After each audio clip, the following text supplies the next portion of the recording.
From BBC Learning English, this is Learning English from the News, our podcast about the news headlines. In this programme, Taliban cuts off internet in Afghanistan.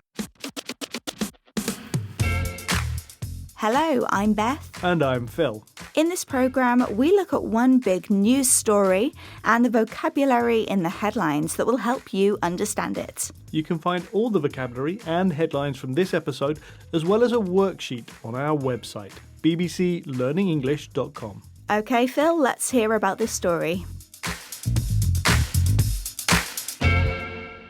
The Taliban government has cut the internet and many telephone services across Afghanistan. This follows services being cut in some provinces earlier this month.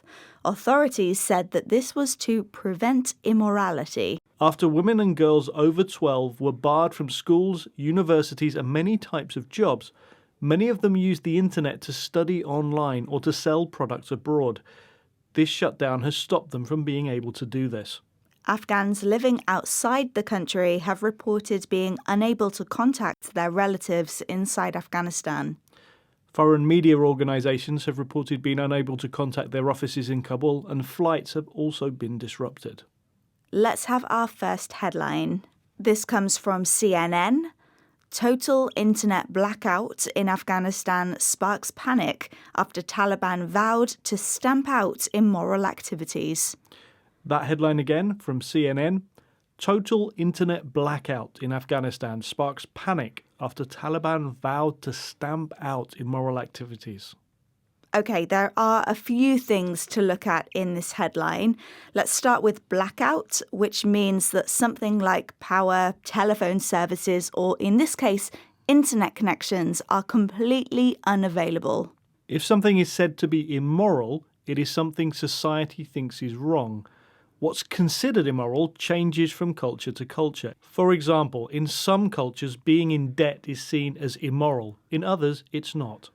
The Taliban government sees education for women as immoral, and this blackout has prevented online education for girls. Girls had already been excluded from schools and universities. We're going to learn the expression stamp out. Now, the literal meaning of stamp out means to put out a fire with your feet to stop it burning. Stamping on something is stepping on something violently with a lot of force. From this, we get a metaphor. Stamping something out is to forcefully stop something happening. In the headline, the Taliban have promised to stamp out, to stop, what they consider to be immoral. Politicians and people in authority often talk about stamping out things that they want to get rid of, like crime, discrimination, corruption, or unacceptable behaviour. We had stamp out, take strong action to stop something. For example, the new manager promised to stamp out sexism in the office. This is Learning English from the News, our podcast about the news headlines.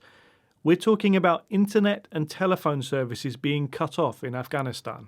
The move has been criticised by human rights organisations, one of which is quoted in our next headline. Yes, this is from The Independent. Taliban cut internet for whole country as Afghanistan dragged into abyss. And that headline again from The Independent in the UK. Taliban cut internet for whole country as Afghanistan dragged into abyss. The headline includes a quote from an organisation called Afghan Peace Watch, who have said that the country is being dragged into an abyss. Abyss is the next word we're going to learn. There is a literal meaning, which we don't use that often. An abyss is a very big, deep, dark hole, particularly one where we can't tell where the bottom is. But abyss is much more commonly used as a metaphor to mean a very bad situation that is difficult or impossible to get out of. The headline writer is saying that the Taliban government is taking Afghanistan into a bad situation and that the country is being cut off from sources of help. Abyss can be used to describe situations full of suffering, like a war-torn country, and it can be used to describe dark feelings like depression. It's also used to talk about money. If a company is facing a financial abyss, then they have very serious money problems. We've had abyss, a very negative situation that is difficult to escape from. For example, without immediate humanitarian aid, the country could slide into the abyss. This is Learning English from the News, our podcast about the news headlines. Today, we've been talking about Afghanistan's internet blackout. Here's a headline talking about the impact of this measure. Yes, this comes from BBC News. Afghan women lose their last hope as Taliban shuts down internet. That headline again from BBC News. Afghan women lose their last hope as Taliban shuts down internet. Okay, so we're going to learn the expression last hope. If something is your last hope, then it's the last or final chance that you have for something to be successful. And we often use it to say that there's no alternative. Here, it's reporting the words of an Afghan woman who was studying at an online university, which she saw as her last hope after restrictions on work and study were imposed by the Taliban. We used last hope to describe lots of types of things. We often use it for serious life or death matters like medical treatment or rescue missions, which could be someone's last hope. But it can also be used more generally for less serious things.